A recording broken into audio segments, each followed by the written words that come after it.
صلی علی رسولہ الکریم اما بعد فاعوذ باللہ من الشیطان الرجیم بسم اللہ الرحمن الرحیم ان الدین عند اللہ الاسلام وقال رسول اللہ صلی اللہ علیہ وسلم الاسلام یعلو ولا یعلی علیہ سبحانک لا علم لنا الا ما علمتنا انک انت العلیم الحکیم رب اشرح لی صدری ویسر لی امری واحلل عقدۃ من لسانی یفقہوا قولی آمنت باللہ صدق اللہ مولانا العظیم وصدق رسولہ النبی الکریم الامین۔ محترم علماء کرام، ائمہ مساجد، خطباء ذی شان، مدرسین علوم نبوت، السلام علیکم ورحمۃ اللہ وبرکاتہ۔ میں جامعہ اسلامیہ کے اس علمی ماحول میں آپ کو خوش آمدید کہتا ہوں اور شکریہ ادا کرتا ہوں مولانا مظہر محمود، مولانا محمد اسامہ، مولانا رانا محمد منور اور مولانا محمد ماجد صاحبان کا، اور ان کے علاوہ ان کے تمام رفقاء کا کہ انہوں نے مجھے اس علمی فکری سلسلے کے لیے حکم دیا۔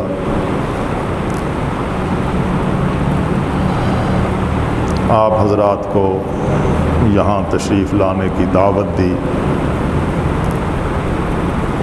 اور شکر گزار ہوں اللہ تعالیٰ کا کہ اس نے ہمیں جمع ہونے کی توفیق عطا فرمائی۔ طویل تمہیدی کلمات یا کسی لفظی اور تعبیری پیچیدگی کے بغیر میں واضح کرنا چاہتا ہوں کہ اسلام اللہ کا پسندیدہ دین ہے۔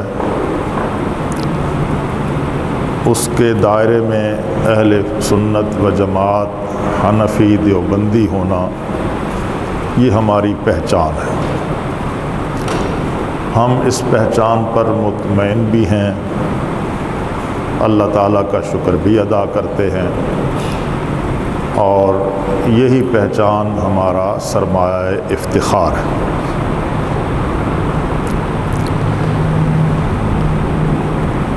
گفتگو کے اس سلسلے میں جو 8 مراحل میں مکمل ہوگا، معاصر 3 مذاہب یعنی ہندو مت، یہودیت اور مسیحیت، اور 2 منحرف مذاہب جن کا عنوان انکار ختم نبوت ہے، اثنا عشری 12 اماموں کے معصوم عن الخطا ہونے کا عقیدہ، اور قادیانیت۔ 2 مسالک، غیر مقلدیت اور بریلویت، اور مختلف فتنے، ان کے خلاف تحریکیں یا ان فتنوں کے تعاقب میں ہمارے اسلاف اور اکابر کی جد و جہد، یہ گفتگو کا محور ہے۔ بلا شبہ ہمارا براہ راست واسطہ مسالک اور منحرف مذاہب سے ہے۔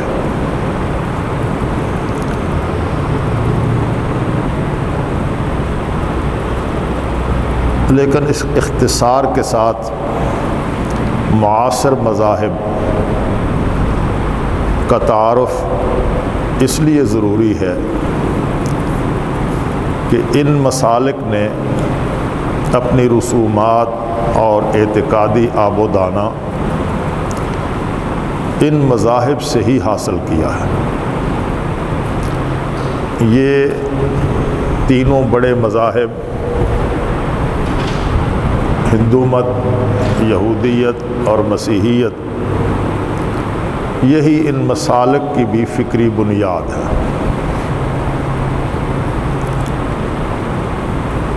ہم محض کسی محلے یا کسی بستی کے مبلغ اسلام نہیں ہیں، ہمیں پوری دنیا کے لیے ذمہ دار بنایا گیا ہے۔ انبیاء کا وارث ہونے کی حیثیت سے اور بالخصوص نبی الانبیاء رسول الرسل، نبی آخر الزمان جو للعالمین نذیرہ بنا کر بھیجے گئے، ان کا وارث ہونے کی حیثیت سے دنیا کے ایک کونے سے لے کر دوسرے کونے تک 6 جہات میں بسنے والے تمام جن و انس، ان کی ہدایت کے لیے، رہنمائی کے لیے انہیں اسلام کی دعوت دینا اور دین سمجھانا، یہ ہماری ذمہ داری ہے، کیونکہ انبیاء کی وراثت اپنی جگہ پر سرور دو عالم امام الانبیاء علیہ التحیۃ والسلام نبی آخر الزمان کا وارث ہونا، یہ بہت بڑی ذمہ داری ہے، اور یہ ایک عالمگیر ذمہ داری ہے۔ تیسری بات یہ کہ آج سوشل میڈیا کا دور ہے، ہم کسی بستی کی مسجد کے کسی حجرے میں بیٹھ کر بھی عالمی سطح پر اپنا فریضہ سر انجام دے سکتے ہیں۔ ایک مختصر سا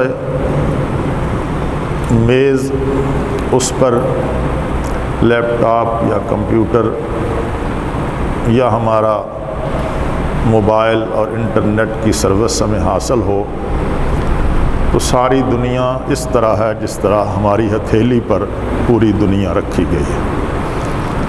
ہم ایک کونے سے دوسرے کونے تک اپنی آواز پہنچا سکتے ہیں، اپنا پیغام پہنچا سکتے ہیں، اور اسلام کے معاصر مذاہب میں سے یا منحرف مذاہب میں سے اسلام پر، اسلامی شخصیات پر، اسلام کے عقائد و نظریات پر جو بحث ہو رہی ہے، اسے سن کر ہم علمی طور پر اس کا جواب دے سکتے ہیں۔ اس لیے یہ ضروری ہے کہ ہم ان مسالک کو جو ہمارے ارد گرد موجود ہیں اور براہ راست ہمارا ان کے ساتھ علمی ٹکراؤ اور تصادم ہوتا ہے، ان کے ساتھ ساتھ ہم ان مذاہب کے بارے میں بھی کچھ نہ کچھ معلومات حاصل کریں۔ جو تقسیم عالمی سطح پر علمی میدان میں کی جاتی ہے وہ یہ ہے کہ اسلام کے معاصر مذاہب، ہم عصر، معاصر سے مراد ہم عصر، اور مد مقابل مذاہب 3 ہیں: ہندو مت، یہودیت اور مسیحیت۔ پھر آگے ہم جو تقسیم کرتے ہیں اس کے مطابق اسلام کے منحرف مذاہب، کہ جو اپنے آپ کو اسلام کے ساتھ وابستہ تو کرتے ہیں، دعویٰ ان کا یہ ہے کہ ہم اسلام کے ساتھ تعلق رکھتے ہیں، لیکن اسلام کی بنیادی تعلیمات اور عقائد و نظریات سے انہوں نے انحراف کا راستہ اختیار کیا ہے، اور اس کے نتیجے میں امت اس بات پر متفق ہے کہ ان کا اب اسلام کے ساتھ کوئی تعلق نہیں، ان کو اسلام کے منحرف مذاہب کہا جاتا ہے۔ اور تیسرے مسالک ہیں وہ آپ سب جانتے ہیں، لہٰذا پہلے ہندو مت، پھر یہودیت، پھر مسیحیت کے عقائد، خد و خال، ان پر گفتگو کریں گے۔ اس کے بعد منحرف مذاہب یعنی اثنا عشری، عقیدہ معصومیت، اور پھر قادیانیت، اور پھر غیر مقلدیت، اور اس کے بعد بریلویت پر گفتگو کی جائے گی۔ سب سے پہلے میں ہندو مت کے خد و خال کا ذکر اس لیے کروں گا، اس اشارے کے ساتھ کہ ہمارے یہاں جتنی رسومات بریلوی مکتب فکر نے اختیار کر رکھی ہیں، ان کی بنیاد ہندو مت ہے۔ عقائد کا بھی ایک بہت بڑا حصہ اور عبادات کا بھی ایک بہت بڑا حصہ اور رسوم و رواج، یہ سب کے سب وہاں موجود تھے، اب بھی موجود ہیں، اور ان سے یہ رسومات لے کر ہمارے معاشرے کو اور ہماری تہذیب کو اصل تہذیب سے ہٹایا گیا ہے۔ ایک چھوٹا سا جملہ کہ اب آپ دیکھ لیں، بہت بڑے دینی گھرانے، ان کے بھی جو بیٹیوں اور بیٹوں کی شادیاں ہوتی ہیں تو پہلے دن سے لے کر رخصتی تک اور رخصتی کے بعد تک جو تہذیب اختیار کی جاتی ہے وہ بھارت کے ڈراموں، گانوں اور ان کی تہذیب کی بنیاد پر۔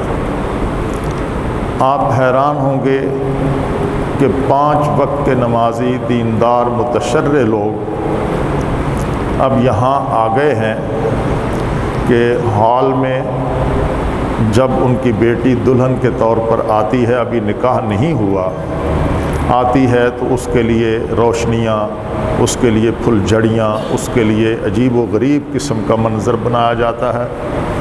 پھر دلہا اور دلہن کو آمنے سامنے بٹھایا جاتا ہے، جب ابھی تک وہ نامحرم ہے، غیر محرم ہے، ابھی ان کا نکاح نہیں ہوا، آمنے سامنے بٹھایا جاتا ہے، اور آمنے سامنے بٹھا کر پھر وہ نکاح کی اب رسم بن گئی ہے، ورنہ انہیں نکاح کی ضرورت نہیں ہے۔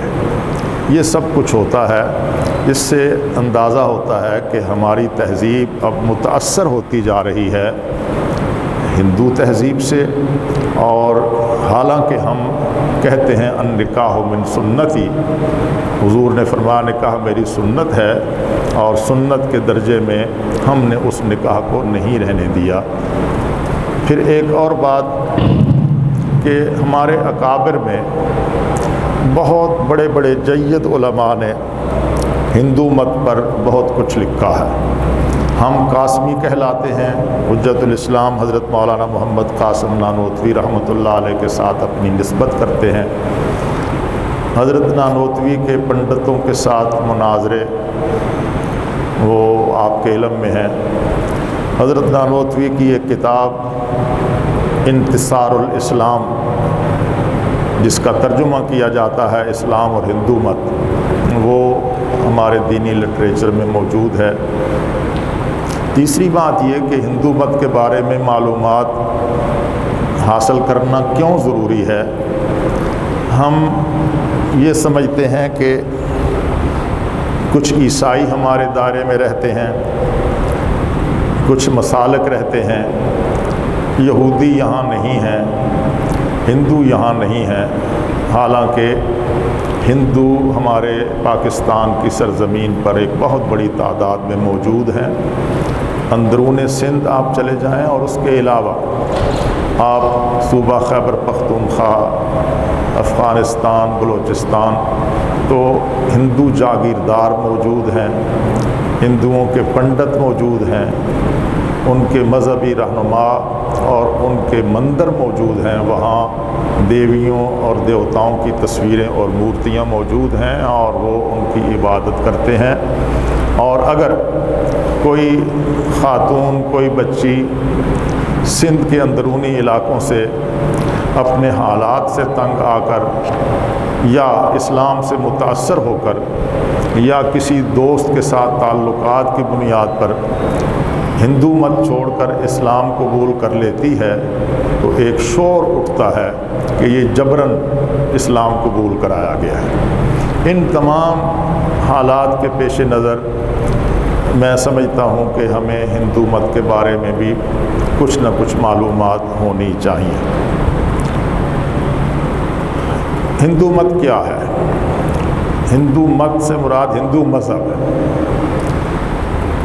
ہندو مذہب اس خطے کا وہ مسلم مذہب ہے کہ جو اسلام کے آنے سے پہلے اس پورے خطے پر موجود تھا۔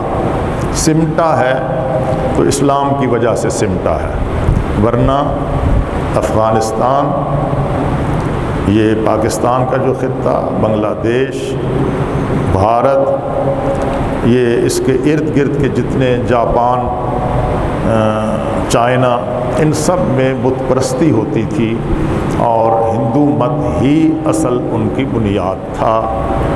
آپ نے دیکھا، معلوم کیا کہ افغانستان میں وہ بدھا کا مجسمہ تھا جسے طالبان نے توڑا تو پوری دنیا میں ایک شور مچا کہ ہمارے خدا کو توڑا گیا ہے، اس کی توہین کی گئی ہے۔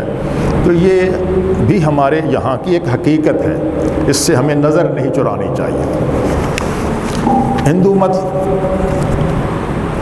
بنیادی طور پر 3 خداؤں اور 4 ذاتوں پر انحصار کرتا ہے۔ 3 خدا اور 4 ذاتیں۔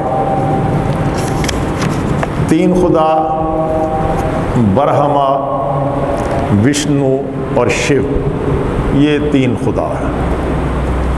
4 ذاتیں انسانی پوری زندگی کو، انسانی برادری کو وہ اپنے مذہبی عقائد کی بنیاد پر 4 ذاتوں میں تقسیم کرتے ہیں۔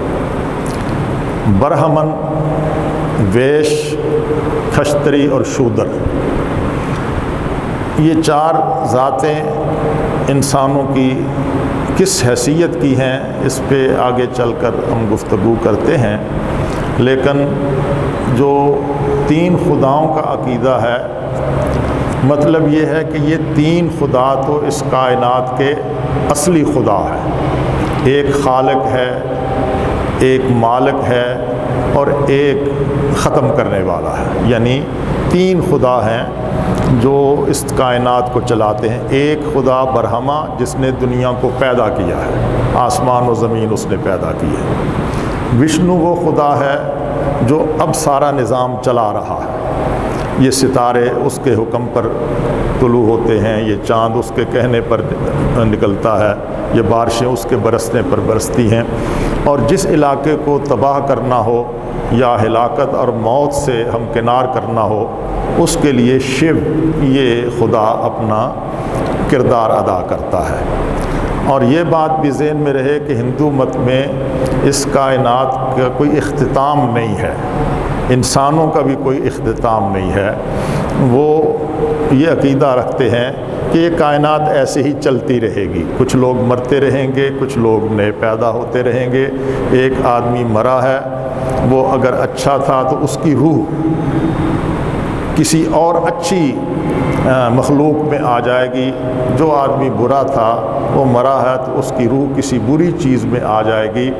روحوں کا جونی چکر، یہ لفظ لکھ لیں، اس کو کہتے ہیں روحوں کا جونی چکر، اس کو آواگون بھی کہتے ہیں، کہ روحوں کا چکر چلتا رہے گا، روحیں ختم نہیں ہوں گی، آتی جاتی رہیں گی دنیا میں، اور اس کے نتیجے میں یہ نظام اسی طرح چلتا رہے گا، یہ موجود رہے گا۔ یہ آواگون کا عقیدہ ہے۔ لیکن یہ تین خدا جو بنیادی خدا ہیں ان کے نزدیک، پھر ان کے ہزاروں اوتار ہیں، ان کی صفات کے حامل، کہ انہوں نے اپنی صفات ان میں تقسیم کی ہیں، ہزاروں نہیں، لاکھوں نہیں، کروڑوں ہیں۔ کچھ طاقت دی ہے آگ کو، کچھ طاقت دی ہے پانی کو، کوئی سورج کو دی ہے، اس لیے سورج دیوتا ہے، پانی دیوتا ہے، چاند اور ستارے دیوتا ہیں۔ یہ جو مشرکین کے عقائد قرآن مجید میں بیان ہوئے ہیں، ہم یہ سمجھتے ہیں کہ شاید یہ مکہ کے مشرکین کے بارے میں ہیں، نہیں، یہ ہندو مت ہے اصل بنیادی طور پر۔ ہندو مت کی آپ کو یاد ہوگا کہ ہندو مت جو ہے یہ تقریباً سب سے قدیم مذہب ہے۔ 1800 اور 2000 قبل مسیح، 2000 قبل مسیح سے ہندو مت کا، اسلام بالکل بلا شبہ ہمارا عقیدہ ہے کہ اسلام اللہ تبارک و تعالیٰ کا پسندیدہ دین ہے، اور سب سے مرکزی دین یہی تھا، سب سے پہلا دین یہی تھا۔ حضرت آدم علیہ السلام اور انبیاء اسی دین پر تھے، لیکن ہوا یہی کہ ان الدین عند اللہ الاسلام وما اختلف الذین اوتوا الکتاب الا من بعد ما جاءهم البینات۔ اختلاف پیدا ہوتا رہا، علم آ جانے کے باوجود لوگوں نے اپنی تعبیریں بدلیں، اپنی روایات بدلیں، اپنا نظام بدلا، اور اس کے نتیجے میں یہ سینکڑوں مذاہب پیدا ہوئے۔ شیخ الاسلام حضرت علامہ شبیر احمد عثمانی رحمۃ اللہ علیہ نے لکھا ہے کہ وہاں عرب میں تو ہر گھر میں ایک خدا تھا اور ہر فرد کا ایک خدا تھا، لیکن یہ ہندوستان کے لوگ اتنے سخی اس سلسلے میں ثابت ہوئے کہ ہندوستان کے لوگوں نے 33 کروڑ خدا بنائے۔ یہ سورہ الانعام کے بالکل ابتدائی حاشیے میں لکھا کہ 33 کروڑ خدا بنائے اس خطے کے لوگوں نے۔ یہ خدا کیسے بنائے؟ یہی کہا کہ یہ جو تین خدا تھے انہوں نے اپنی طاقت، جیسے میں تردید بھی نہیں کر رہا اور میں اس پر زیادہ، میں صرف آپ کو توجہ دلانے کے لیے، جیسے ہمارے یہاں یہ کہا جاتا ہے کہ قادر تو قادر ہی ہے، لیکن عبد القادر کو بھی کچھ قدرت دی ہے اس اللہ نے۔ یعنی ہمارے اولیاء کرام کے بارے میں، انبیاء کے بارے میں یہ کہا جاتا ہے کہ یہ اللہ تبارک و تعالی ہی ہے، لیکن ان کی ہم عبادت کرتے ہیں، ان کے یہاں جا کے سجدہ کرتے ہیں، ان کی نظر و نیاز پیش کرتے ہیں۔ کیوں؟ ما نعبدہم الا لیقربونا الی اللہ زلفیٰ، تاکہ یہ ہمیں اس ایک اللہ کے قریب کر دیں۔ تو اسی طرح یہ جو عقیدہ یہاں ہمارے یہاں آیا ہے، میں نے عرض کیا کہ یہ ہمارے جتنی بھی غلط عقائد ہیں ہمارے یہاں، انہوں نے اصل میں خوراک لی ہے، آب و دانہ لیا ہے ہندو مت سے یا یہودیت سے یا عیسائیت سے۔ تو یہ سب عقائد، وہاں یہ ہے کہ یہ اتنے اوتار ہوئے اور اتنے دیویاں دیوتا بنے، یہ سب کے سب اس اللہ کے منظور نظر ہیں، اللہ کے قریبی ہیں، اللہ نے ان کو اپنی طاقت دی ہے، اور اس طاقت کی بنیاد پر یہ ہمارے حاجت روا ہیں، یہ ہمارے مشکل کشا ہیں۔ ہمارے آپ اس حد تک اندازہ کریں کہ مندروں میں اس طرح کی صورتحال ہے کہ لوگ اپنی بیٹیوں کو دیوتا کے نام پر وقف کر دیتے ہیں۔ سارا ہندو مت کا نظام اس طرح چل رہا ہے۔ بہرحال تو یہ تین خدا، اور ان تین خداؤں کے ہزاروں، لاکھوں اور کروڑوں۔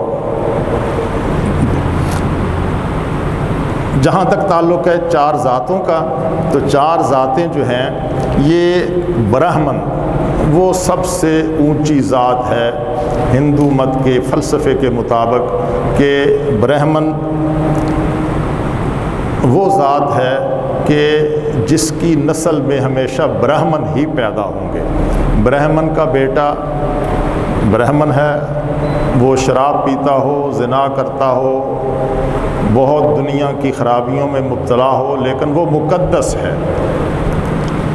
میں پھر ادھر ادھر نہ ہو جاؤں، آپ خود اس سے، جیسے ہمارے یہاں یہ ہے کہ فلاں بزرگ فوت ہوئے ہیں اور ان کا مزار بھی ہے، ان کی خانقاہ بھی ہے، لیکن اب ان کی اولاد ہم سب کے لیے مقدس ہے، برگزیدہ ہے۔ وہ شکرے پالتے ہیں، وہ کتے پالتے ہیں، وہ شکار کرتے ہیں، ان کی یہاں عورتوں کا جمگٹا رہتا ہے، وہ شراب پیتے ہیں اور نہ جانے دنیا کی کن کن خرابیوں میں مبتلا ہیں، لیکن اس کے باوجود ہم نے جا کر ان کے ہاتھ چومنے ہیں، ان کے گھٹنوں پہ ہاتھ رکھنا ہے، ان کے پاؤں پہ سر رکھنا ہے، ان کو نظر و نیاز دینی ہے۔ کیوں؟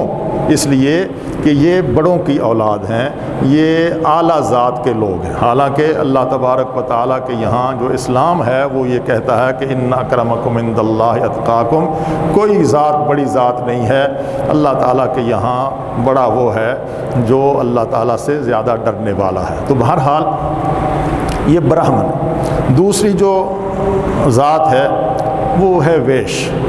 ویش کہتے ہیں اس کو کہ جو تجارت پیشہ ہو، زراعت پیشہ ہو، یہی زراعت کریں گے، یہی تجارت کریں گے۔ کھشتری جو عسکری ہیں، جو لوگوں میں لوگوں کی حفاظت کے لیے فوجوں اور پولیس میں اور یہ حفاظتی جو قانون نافذ کرنے والے ادارے ہیں ان میں کھشتری قوم جو ہے وہ اس میں بھرتی ہوا کرے گی۔ اور چوتھی قوم ہے شودر۔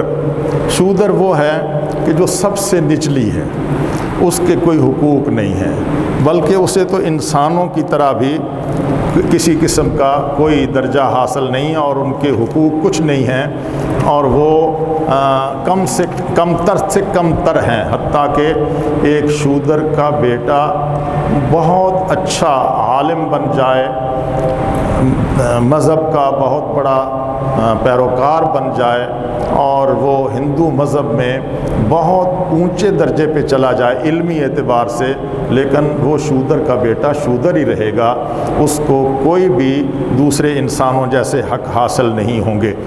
یہ ان کے یہاں فلسفہ ہے۔ اس فلسفے کی بنیاد پر آپ پورے ہندو مذہب کو دیکھیں تو میں صرف اتنی بات عرض کرتا ہوں کہ وہاں توحید نہیں ہے، مظاہر قدرت کی پیروی ہے، مظاہر قدرت اور ان کی علامت دیوی دیوتاؤں کی عبادت ہے۔ رسالت نہیں ہے، بلکہ تارک الدنیا کوئی آدمی بھی، یعنی آسمان سے وحی کا کوئی تصور وہاں نہیں ہے۔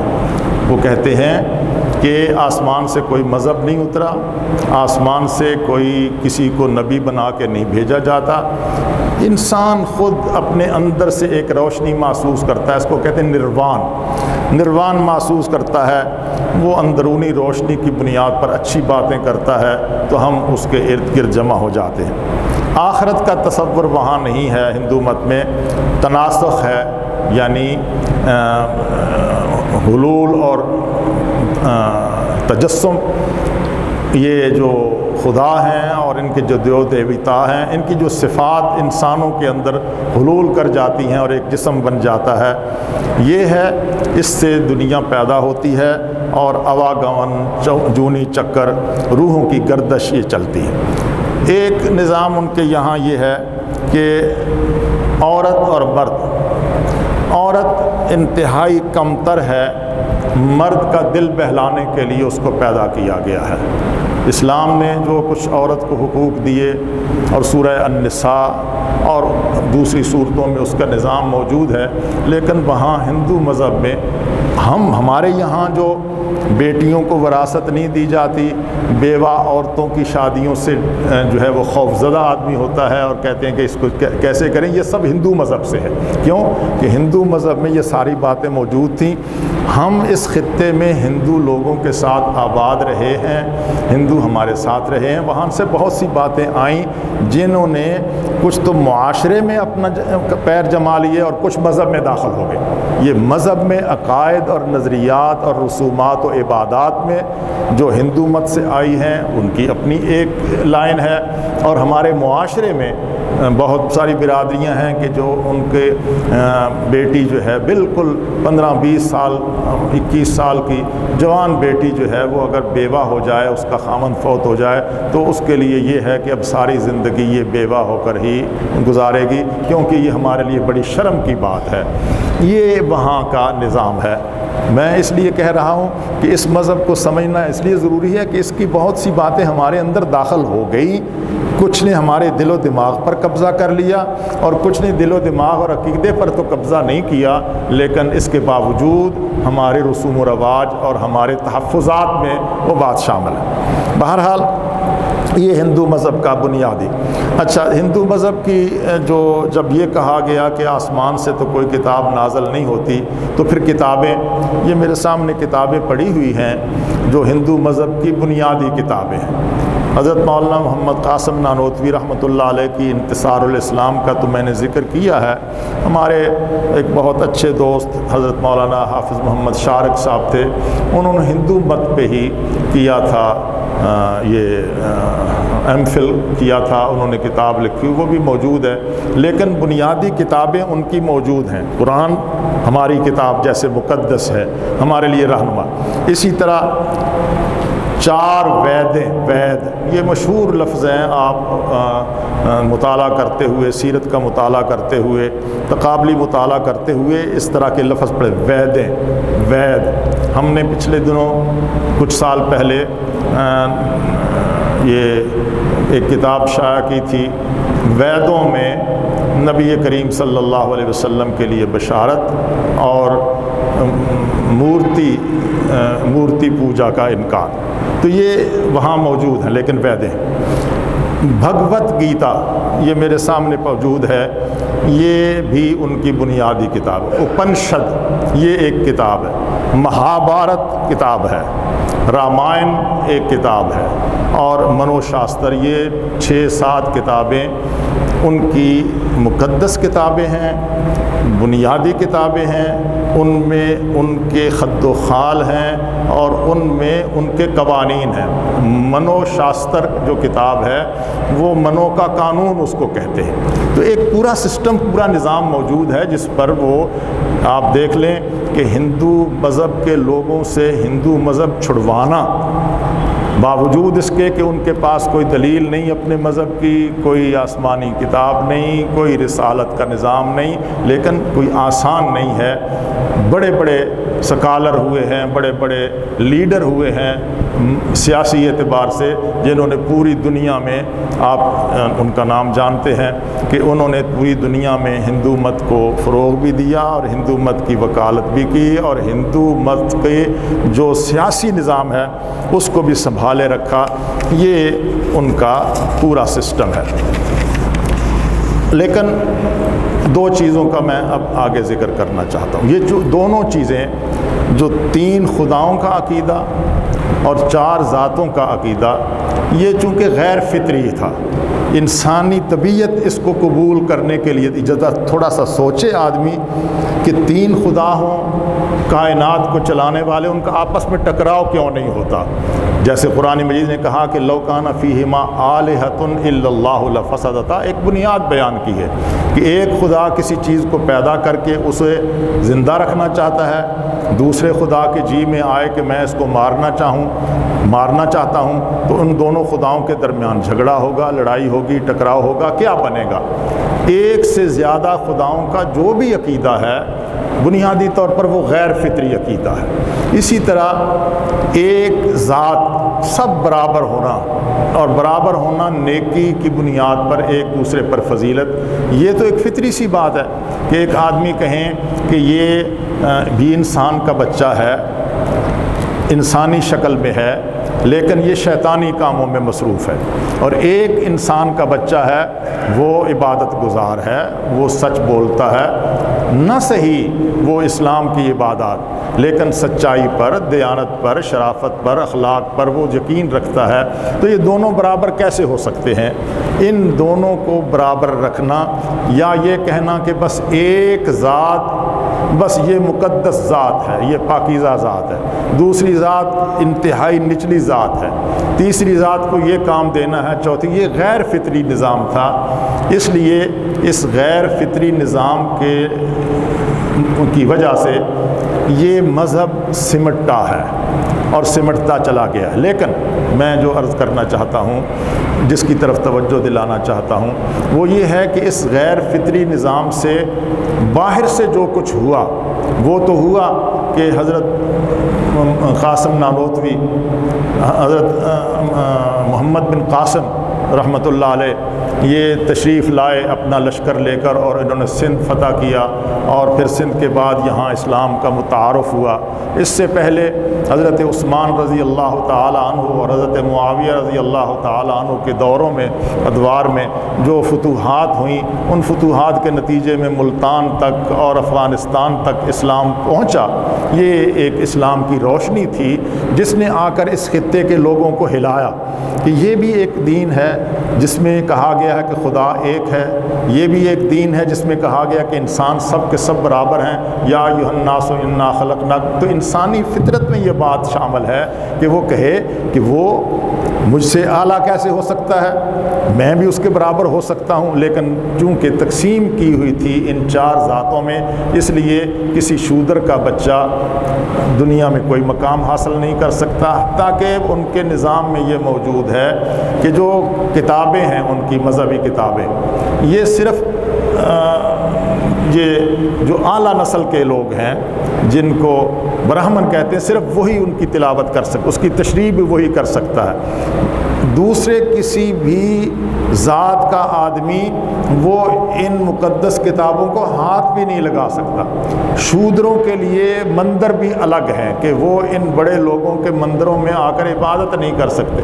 آپ چلے جائیں، دور نہ جائیں، آپ کراچی چلے جائیں، آپ حیدرآباد چلے جائیں، وہاں جا کر ان کے نظام کو دیکھیں اور پوری توجہ سے دیکھیں، اس لیے کہ یہ ہمارا ہدف ہے۔ ہم ان کو دعوت دیں گے اسلام کی تو یہ اسلام کی طرف آ سکتے ہیں، ہم انہیں سمجھائیں باہر۔ تو شودر جو ہے ان کے تمام معاملات الگ تھے۔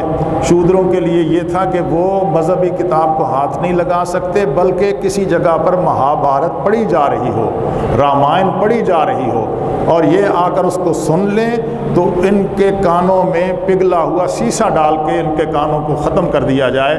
انہوں نے اس کو سننے کی کوشش کیوں کی؟ یہ وہاں نظام تھا۔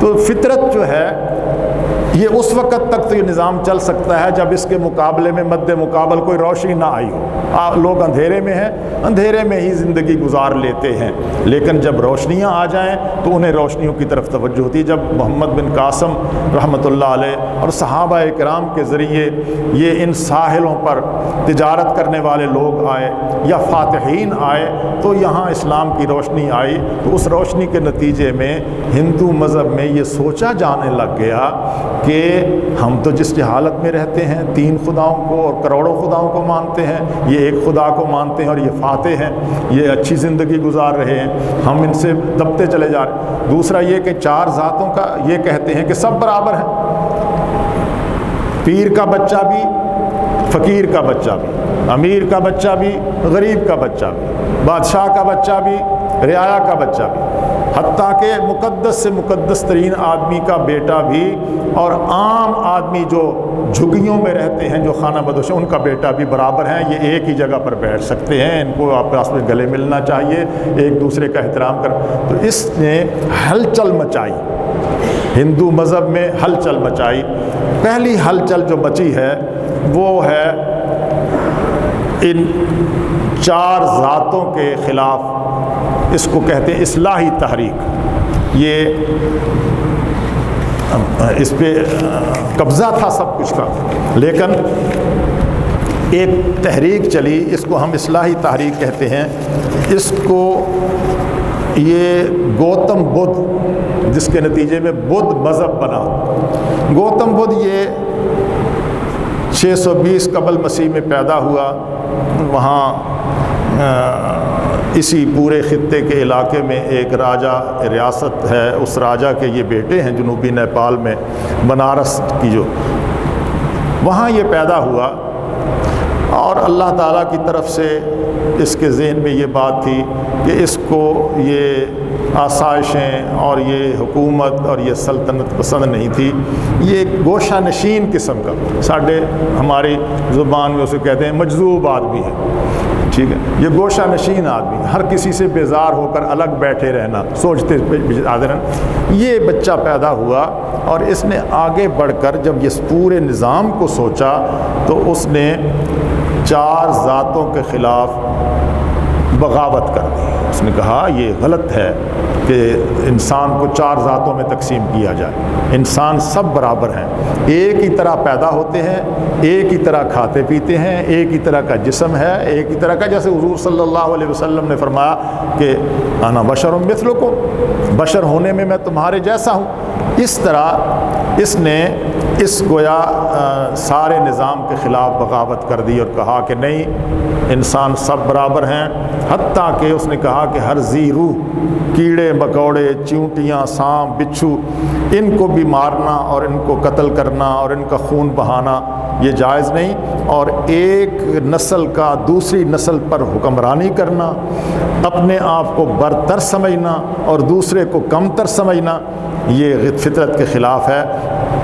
اس نے گویا اپنے نروان، وہ آبادیوں سے باہر نکل گیا. آپ نے کبھی اس کا مجسمہ دیکھا ہوگا کہ ایک آلتی پالتی مارے ہوئے ایک آدمی بیٹھا ہے اور اس نے لباس بھی نہیں پہنا ہوا. اس کو کہتے ہیں مہا بدھ، گوتم بدھ اس کا نام تھا.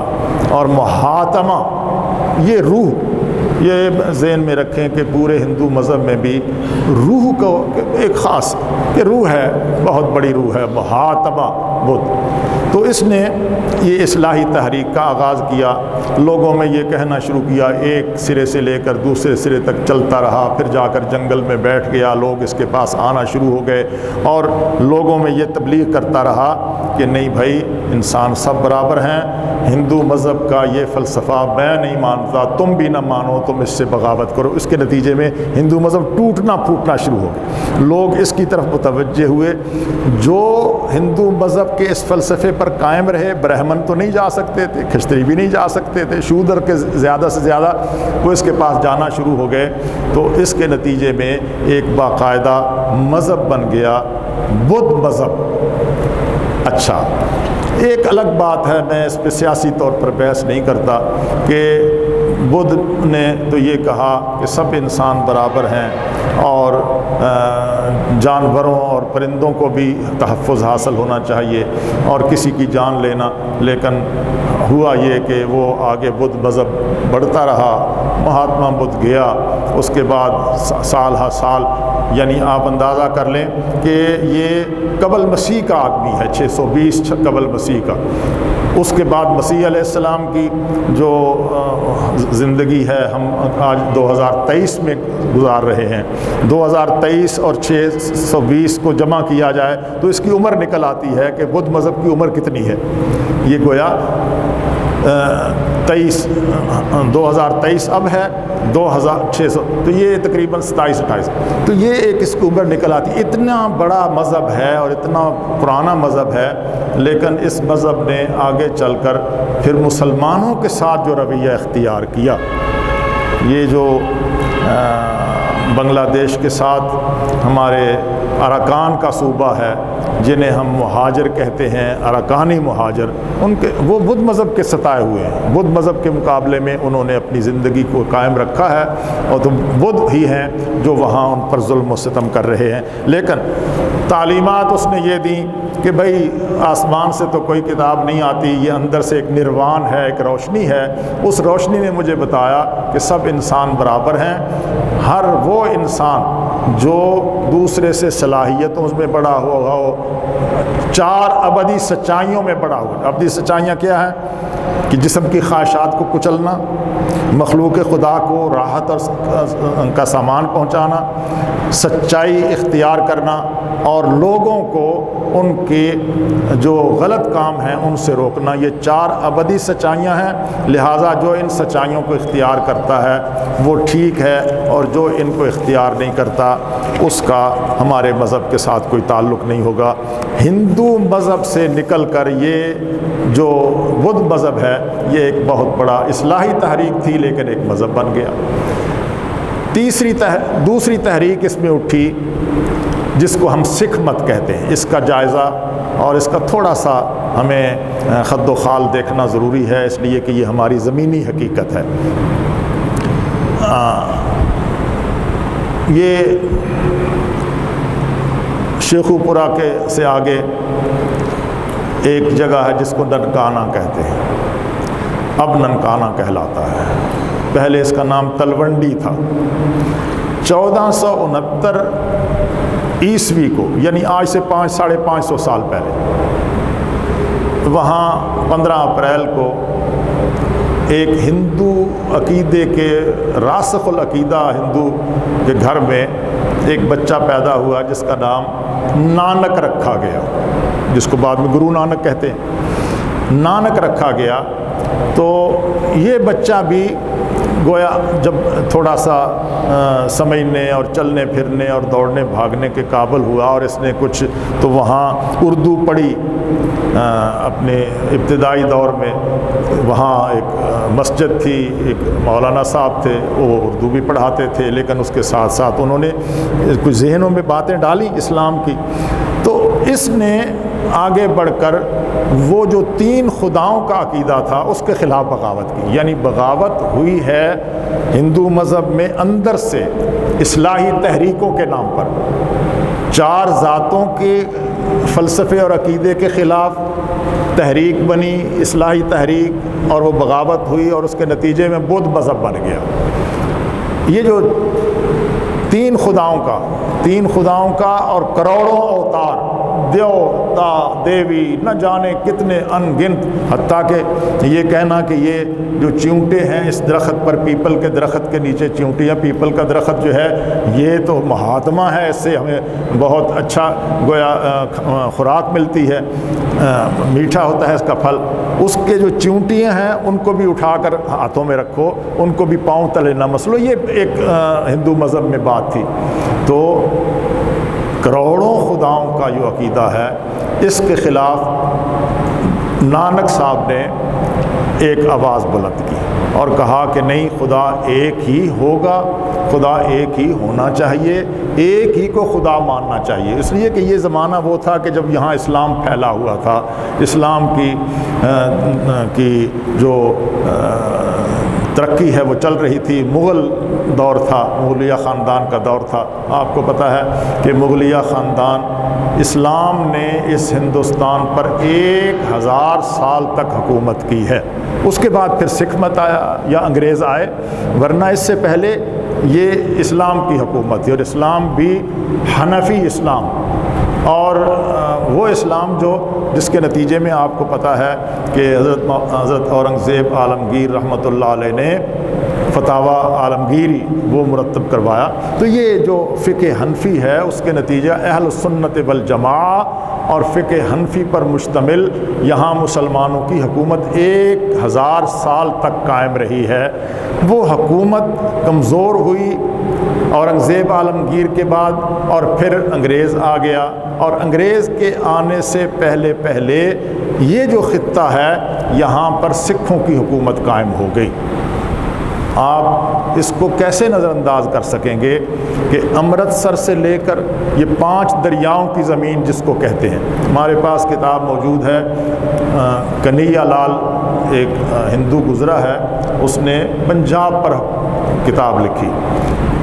5 دریا، راوی، چنہاب، ستلج، بیاس، یہ 5 دریا، جہلم، یہ 5 دریا، ان پر 5 دریاؤں پر مشتمل جتنی بھی دھرتی اور جتنی زمین ہے، اس زمین پر ایک وقت میں سکھوں کی حکومت رہی ہے۔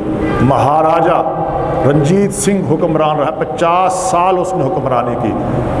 ایسے ہی ہم دعوے کرتے ہیں، دعوے ہمیں کرتے رہنا چاہیے، لیکن خیبر سے لے کر وہ جو خیبر ہے جو ہمارا بارڈر ہے خیبر سے لے کر وہ پنجاب کے آخری حصے تک سکھوں کی حکومت قائم رہی ہے۔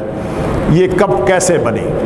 پہلی بات تو یہ ہے کہ اس مذہب کا بانی ہے گرو نانک۔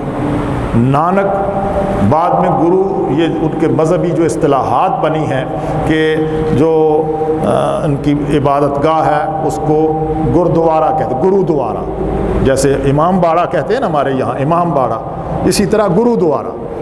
یہ ساری فلسفے وہاں سے، یعنی ہندو مذہب سے، یہودیت سے ہمارے یہاں بہت سی چیزیں آئی ہیں اور ان کی ریس کی ہے۔ اللہ تعالیٰ نے قرآن مجید میں یہ ارشاد فرمایا ہے، آپ سب حضرات علماء ہیں، آپ کے لیے کوئی مشکل نہیں ہے، جب یہ کہا کہ قالت الیہود عزیر ابن اللہ وقالت النصارى المسیح ابن اللہ ذالک قولہم بافواہہم، تو وہاں پر یضاہئون قول الذین من قبل، یہ جنہوں نے کہا ہے کہ عزیر خدا کا بیٹا ہے یا جنہوں نے کہا ہے کہ مسیح خدا کا بیٹا ہے، یہ یضاہئون قول الذین کفروا من قبل، یہ اپنے سے پہلے کافروں کی ریس کرتے ہیں، ان کے نقش قدم پر چل کے انہوں نے یہ کہا کہ ایک انسان خدا کا بیٹا بھی ہو سکتا ہے۔ تو وہ کون تھے اس سے پہلے؟ ہندو مذہب میں چونکہ یہ سارے تصورات موجود تھے۔ اس طرح گرو نانک یہ گرو بنے، اور نانک جب ان کا نام تھا، یہ جب مشہور ہوئے تو ان کو اس کی وجہ سے ہی ان کی اس تلونڈی کا نام جو ہے وہ ننکانہ صاحب بن گیا، اب وہ ننکانہ صاحب۔ تو یہ اس نے یہ کہہ کر کہ خدا ایک ہے، وہ کون ہے، اس کا نام کیا ہے، حالانکہ اسلام نے نام بھی بتا دیا، پیغمبر دو عالم نے اس کی صفات بھی بیان کر دی، اس کی طرف نہیں آیا، یہ کہا کہ یہ خدا ایک سے زیادہ نہیں ہو سکتا، لہٰذا توحید کا پرچار کرتا ہوں میں۔ اور اس پرچار کے نتیجے میں وہ پوری دنیا کا اس نے سفر کیا ہے، ہندوستان سارا گھوما ہے، حتیٰ کہ مشرق وسطیٰ گیا ہے، وہ مکہ معظمہ اور مدینہ منورہ گیا ہے، مکہ معظمہ میں وہ احرام کی صورت میں دونوں چادریں پہن کر وہاں گیا ہے، طواف بھی کیے ہیں، مدینہ منورہ میں بھی آیا، پوری دنیا کا چکر لگاتے ہوئے وہ یہ کہتا رہا کہ خدا ایک ہے، خدا ایک ہونا چاہیے، یہ ہمارے مذہب میں ایک سے زیادہ خداؤں کا جو عقیدہ اور تصور ہے یہ میری سمجھ سے بالا تر ہے، لہٰذا ہم سب کو ایک خدا کی طرف لا الہ تو وہ کہتا رہا، الا اللہ نہیں کہا اور محمد الرسول اللہ نہیں کہا۔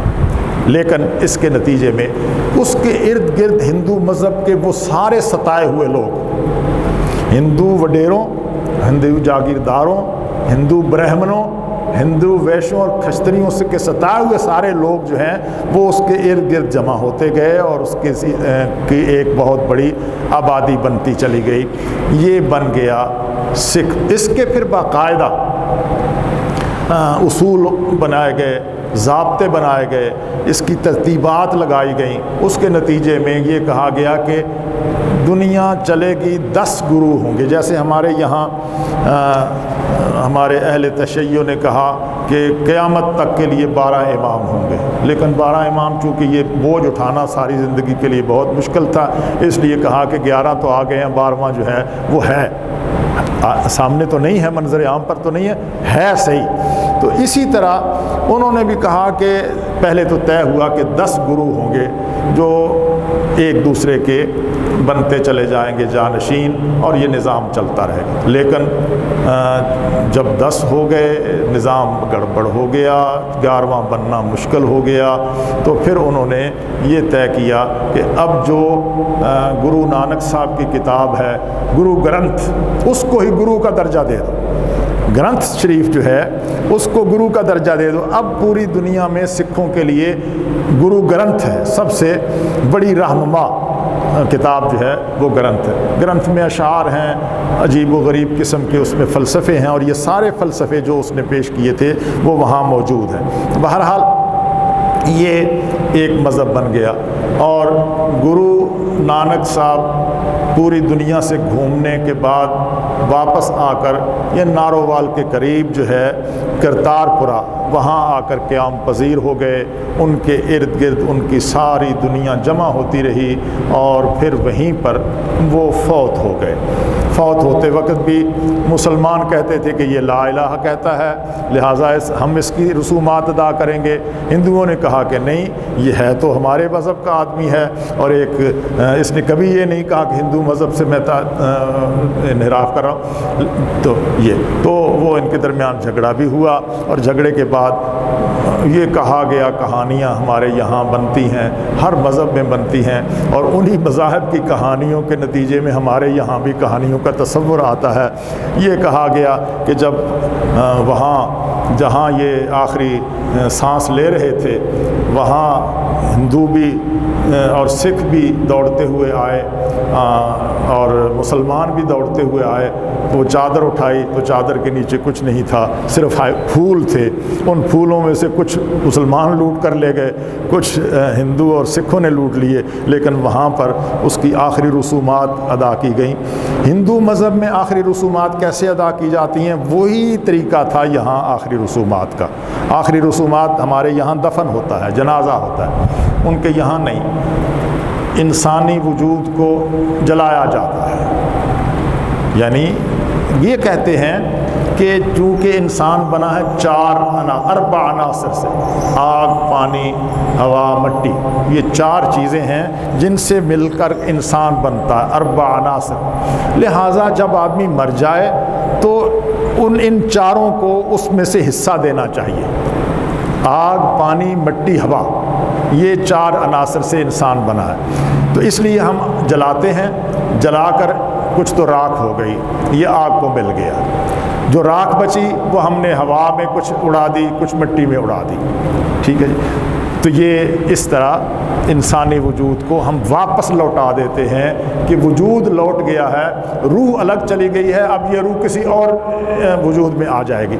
تو یہ ہوا کہ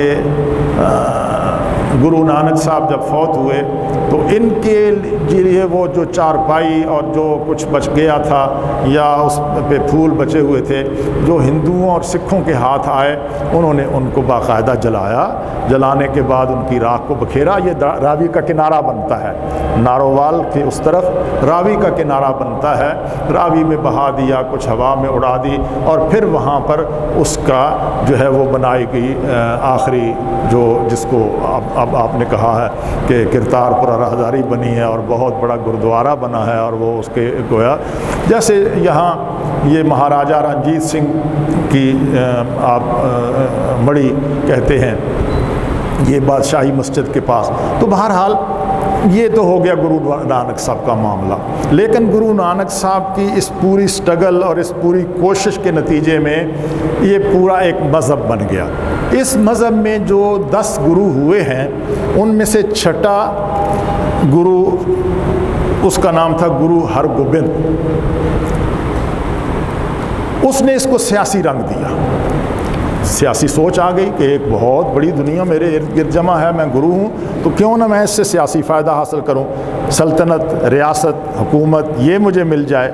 کوئی آدمی بھی جس کے پیچھے کچھ لوگ نعرے لگانے والے ہیں، اس کا جی چاہتا ہے کہ میں حکمرانی میں شامل ہوں۔ تو اس نے اس مذہب کو مذہب سے نکال کر سیاسی رنگ دیا، اور سیاسی رنگ دینے کے نتیجے میں اس وقت مغلوں کی حکومت تھی، ان کے مد مقابل آنا شروع کیا۔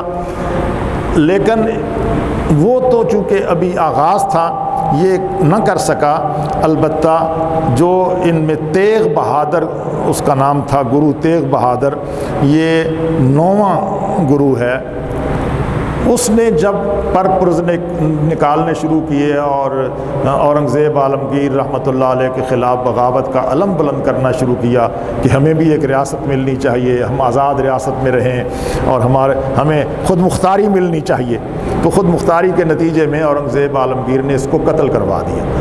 اب جب یہ قتل ہوا ہے تو پھر سکھوں نے اورنگزیب عالمگیر کے خلاف اور مغل حکومت کے خلاف باقاعدہ بغاوت شروع کی۔ اورنگزیب کے بعد مغلیہ خاندان کی حکومت کمزور ہوتی چلی گئی، تو یہ جہاں جہاں ان کا بس چلا یہ حکومت بناتے چلے گئے۔ اس کا نتیجہ یہ ہے کہ بادشاہی مسجد میں گھوڑے باندھے گئے، بادشاہی مسجد بند کر دی گئی، اس کے ساتھ مڑی ہے، اس کے ساتھ قلعہ ہے، اور یہاں سے لے کر وہاں تک حکومت جو ہے وہ قائم ہو گئی۔ 50 سال مہاراجہ رنجیت سنگھ نے حکومت کی ہے، اور اتنی بڑی حکومت اس خطے میں، کشمیر سارا ان کے پاس تھا، خیبر پختونخوا سارا ان کے پاس تھا، پنجاب سارا ان کے پاس تھا، اور وہ حکمرانی کیا کرتے تھے۔ ہمارے لیے اس کو سمجھنا اس لیے بھی ضروری ہے کہ یہ مئی کا مہینہ گزر رہا ہے۔ آپ یہ دیکھ لیں کہ وہ زمانہ کہ جب ان کی حکومت قائم ہو گئی، یہ 1700 کے درمیان میں، اور پورے خطے میں ادھر سے انگریز بڑھ رہا تھا، ادھر سے سکھوں نے یہ اس علاقے پہ قبضہ کر لیا۔ انگریز بڑھتا ہوا آیا تو اس نے آخری جو ہماری مزاحمت تھی سلطان ٹیپو 1799 عیسوی، اس میں حضرت سلطان ٹیپو کو شہید کیا۔ بہت بڑی جنگ ہوئی، آپ کے سامنے ہے۔ اس کے نتیجے میں یہ ہندوستان کے بارے میں کہا انگریز جرنیل نے کہ ان کی لاش پر کھڑے ہو کر کہا کہ آج سے ہندوستان ہمارا ہے، گویا ہم اب حکمرانی کریں گے۔ واقعی انہوں نے حکمرانی کی، 150 سال حکمرانی کی، لیکن یہ قدرت کا نظام ہے اور ہمیں اس نظام کو سمجھنا چاہیے، اور ہندو مذہب کو اور سکھ مذہب کو اور بدھ مذہب کو سمجھنے کے ساتھ یہ سمجھنا چاہیے کہ ہمارا اس میں کردار کیا تھا، کیا رہا۔ سن 1799 میں سلطان ٹیپو شہید ہوئے۔ اس کے صرف 7 سال بعد سن 1806 میں شاہ عبدالعزیز محدث دہلوی رحمۃ اللہ علیہ نے فتویٰ جہاد دیا۔ ادھر سے انگریز بڑھ کر آ گیا پورے ہندوستان پہ، ہندوستان سے مسلمانوں کی حکمرانی ختم ہو گئی، ادھر سے اس پورے خطے پر سکھوں نے قبضہ کر لیا، مسلمان سمٹ گئے، اب مسلمانوں کی حکمرانی کہیں بھی باقی نہ رہی۔ تو حضرت شاہ عبدالعزیز محدث دہلوی رحمۃ اللہ علیہ نے سن 1806 میں فتویٰ جہاد دیا۔ وہ فتویٰ جہاد کیا تھا کہ ہم محکوم ہو گئے ہیں، ہم غلام ہو گئے ہیں، استخلاص وطن کے لیے جد و جہد کرنا، جہاد کرنا ہمارے ذمہ فرض ہو گیا ہے۔ اب یہ خطہ نہ دارالامن رہا ہے، نہ دارالاسلام رہا ہے، بلکہ یہ دارالحرب بن گیا ہے۔ مسلمانوں کے ذمہ فرض ہے کہ وہ جہاد کریں اور اپنی زمین کو ان کافروں سے نجات دلائیں۔ یہ فتویٰ تھا۔ اس فتوے کے نتیجے میں یہ تحریک مجاہدین بنی۔ تحریک مجاہدین اس کو کہتے ہیں جو حضرت سید احمد بریلوی رحمۃ اللہ علیہ، یاد رکھیے آگے چل کر بریلویت پہ بات کرتے ہوئے میں کہوں گا بریلوی 2 ہے، اصل بریلوی تو ہم ہیں، اس اعتبار سے کہ سید احمد بریلوی کی ہم نام لیوا ہے۔ ایک ہے بریلی، رائے بریلی، ایک ہے بانس بریلی۔ پورے خطے میں بانس بریلی مشہور ہے، ٹھگوں کا شہر اور غلط لوگوں کا، لیکن رائے بریلی یہ مقدس لوگوں کا اور ذمہ دار۔ بہرحال حضرت سید احمد بریلوی رحمۃ اللہ علیہ کی قیادت میں اس فتویٰ جہاد کے نتیجے میں تحریک مجاہدین شروع ہوئی، تحریک مجاہدین بنی۔ حضرت سید احمد بریلوی نے اعلان کیا کہ ہم جہاد کریں گے، ہمارے ساتھ جو ساتھ دے گا وہ مجاہد ہوگا، آئیے چلتے ہیں۔ یہ لوگ چلے ہیں، یہ اتنا عرصہ گزرا 1831 تک، 1806 سے لے کر یہ قافلہ بنتا رہا، اور بنتے بنتے پھر جب یہ قافلہ بن گیا تو یہ وہاں ہندوستان سے چلے ہیں، سندھ میں داخل ہوئے ہیں، سندھ سے نکلے ہیں بلوچستان میں داخل ہوئے ہیں، بلوچستان سے نکلے ہیں افغانستان میں داخل ہوئے ہیں، افغانستان سے ہوتے ہوتے یہ داخل ہوئے ہیں اس ہمارے خطے میں، اور اس خطے میں انہوں نے آ کر پشاور میں جنگیں لڑی ہیں۔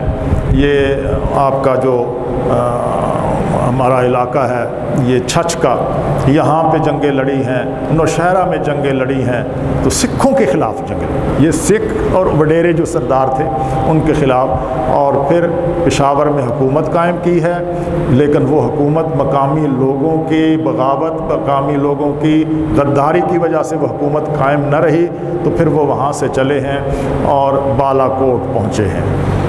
یہ بات ذہن میں رکھے رہے کہ دو چونکہ قابض تھے ہماری زمین پہ، ایک سکھ، دوسرے انگریز۔ جنگ کی حکمت عملی یہ تھی کہ پہلے سکھوں سے جنگ لڑی جائے، ان سے اپنا خطہ آزاد، کیونکہ یہاں پہ غیرت مند مسلمان پٹھان موجود ہیں اور خیبر پختونخوا ہے اور یہ سب لوگ ہیں، اور تو ان سے ہم آزاد کرا لیں، یہاں ایک مستحکم حکومت قائم کر لیں، پھر ہم لڑیں گے انگریزوں سے۔ یہ حکمت عملی ہے جنگی، اور دنیا میں اسی طرح کی حکمت عملی کو شاباش کہی جاتی ہے، اور اس کے لیے تو بہرحال لیکن ہوا یہ کہ یہ یہاں پہنچے تو سکھوں کی بہت بڑی فوج، کچھ اپنے لوگوں کی غداری اور کچھ اپنے لوگوں کے جو ہے وہ عدم تعاون، 1831 کی 6 مئی کو یہاں جو جنگ ہوئی جسے جنگ بالا کوٹ کہتے ہیں، اس میں شہدائے بالا کوٹ کے وہاں مزارات موجود ہیں۔ ہم نے الحمدللہ اللہ کے فضل و کرم سے 4 سال 5 سال پہلے ان کا یہ سلسلہ شروع کیا تھا، وہاں جا کر سیمینار کیا، خراج تحسین پیش کیا، آوازیں بلند کی، تو لوگوں کو اب یاد آنا شروع ہو گیا کہ شہدائے بالا کوٹ بھی ہماری تاریخ کا ایک بہت حصہ ہے۔ الحمدللہ اب یہ کام، بہرحال یہاں جنگ ہوئی۔ کشمیر میں بھی چونکہ مہاراجہ رنجیت، یہ دیکھیے یہ ہری پور جو ہے یہ ہری سنگھ کے نام پہ ہے، ہری پور جس کو کہتے ہیں ہمارا خطہ ہے نا، یہ ہری، اس طرح یہ سارے علاقے میں ان کی حکومتیں تھیں۔ تو شیر سنگھ جو مہاراجہ رنجیت سنگھ کا داماد بھی تھا، بھتیجا بھی تھا، وہ کشمیر کا والی تھا۔ رنجیت سنگھ نے اسے اس سلسلے کو روکنے کے لیے، ان کے ساتھ لڑنے کے لیے بھیجا۔